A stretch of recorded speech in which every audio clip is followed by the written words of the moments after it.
Je m'appelle Tanguy Schindler, je suis médiateur scientifique au Palais de la Découverte depuis 2001. Mon travail, c'est de faire un certain nombre d'animations au quotidien, plus de construire aussi des animations, des expositions. Principalement, on a deux parties d'activité. Donc il y a tout ce qui est autour de la génétique, avec la loterie de l'hérédité, les ateliers du génome aussi. La loterie de l'hérédité, c'est un exposé qui a vu le jour tout au début du Palais de la Découverte, dans les années, on va dire les années 40, qui avait pour but de proposer une explication aux gens de comment fonctionnait la génétique. Ça a été conceptualisé par Jean Rostand, qui voulait illustrer à travers une maquette assez gigantesque ce qu'on appelle le mélange des chromosomes.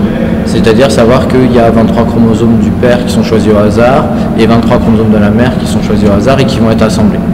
Et donc il voulait une maquette monumentale pour faire ça. Ça se traduit par la présentation des lois de Mendel et puis l'illustration de ces lois de Mendel à travers l'apparition de portraits. C'est-à-dire qu'on va pouvoir changer en fonction des caractères qui sont transmis par le père ou par la mère le portrait de l'enfant obtenu.